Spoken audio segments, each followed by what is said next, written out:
Hey everyone, Dave the Mantis here, and welcome to my little video that I've got here for you guys. Just to do a bit of a mission checklist. I know if you're anything like me, you have a tendency to go into a mission, you've maybe maxed out your standing with a particular faction, maybe running with level 30 items that aren't going to be upgrading.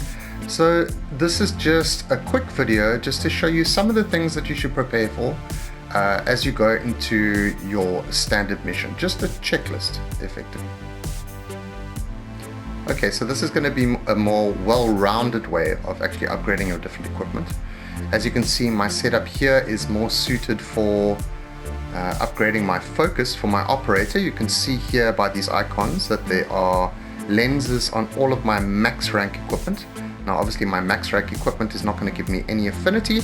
That a portion of that affinity is going to go towards the focus lenses, and that's not what we're looking at here. What we're looking at is something, a setup that's effectively going to allow us to increase our mastery rank as well as everything else. What you'll notice about my particular setup here as well, something I tend to forget in some of the missions, is that I do not have a sigil on the front of my Warframe. And a lot of you might have actually changed your Warframe to a particular type that you want to do a mission with and forgot to put on the sigil that you are upgrading for your syndicate. So this would be the wrong setup for what we're looking at now. Step one is to make sure that every single item that you have equipped, including your Warframe, is not max rank. Now obviously you're not going to be able to get any focus unless you're max rank, but your mastery rank will increase as you progress. Just as an example, if you take a look here, I'm using an Atomus. I actually purchased this just to increase my mastery rank. I need to actually acquire a couple of more secondary weapons once this one hits 30.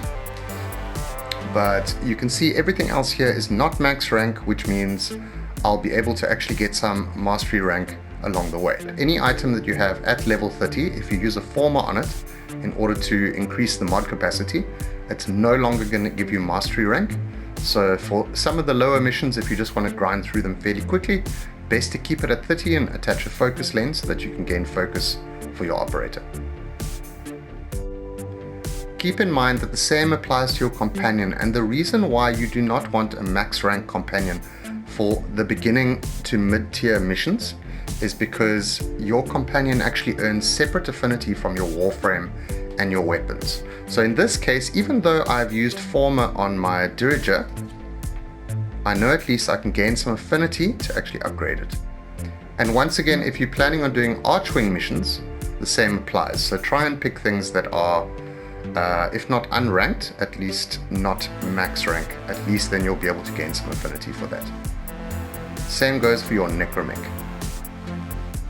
The second thing you need to be aware of, if something is max rank and you consider it a vital piece of equipment for the mission that you're doing, make sure that you have a lens on it.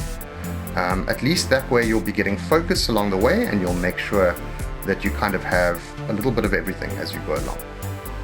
Keep in mind, if you have more than one weapon equipped that's level 30 with a focus lens, my recommendation is to actually pick the same lens, if you have one of each, on those particular weapons. The reason being is the farm for focus for your operator is one of the hardest farms within the game.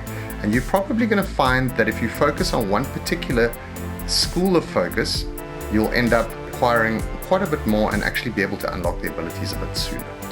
When it comes to standing for the different factions, make sure that you have a sigil attached to the front of your Warframe. There are sigils that can be purchased from the different factions which will give you a greater degree of percentage. And if I take a look here, here's a good example. This is a parent sequence sigil for the front of my Warframe. This gives me a plus 13% standing for them if I have that equipped. It's also worth mentioning, if you are at max rank for a particular tier with a faction, you will not gain any more standing, so make sure you have the correct sigil applied to your Warframe.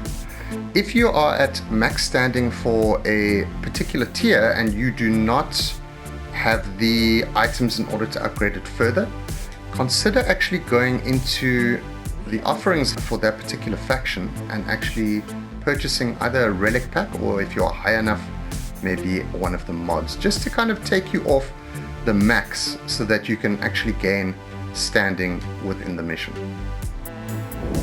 When it comes to Nightwave missions, what you're going to want to try and do is actually knock a couple of them out at the same time.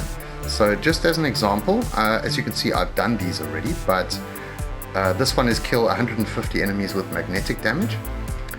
And this one was kill 150 enemies with toxin damage. So what I did was I had a primary weapon with magnetic damage, and I had a melee weapon with toxin damage.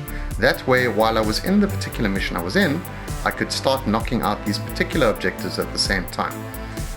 One of the weekly missions that was available this week, which I was lucky enough to have, was kill 500 enemies.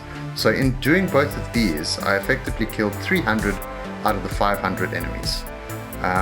If you combine this with a particular mission type, you would have been able to knock out another one as well. So as an example, complete an isolation vault bounty mission in the Cambodian Drift on Deimos. If you were doing this particular type of mission with these status effects equipped, you would have been able to knock out all 4 at the same time, basically taking you to the next level of Nightwave and giving you a little bit of extra Nora's Choice standing at the same time. Separate from the other Syndicate factions is Cephelon Simaris. You're going to want to make sure that you have an active target for Cephelon Simaris, so that as you progress through your missions, if you do discover that there's a target there, you can scan them and gain standing.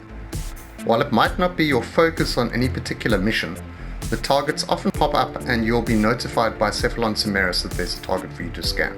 Make sure you pick these up when you can, because Cephelon Simaris is probably one of the best factions to upgrade as you progress through the game. Okay, so that's my 5-step pre-mission checklist. If you guys enjoyed the video, don't forget to pop a like and don't forget to subscribe, and cheers!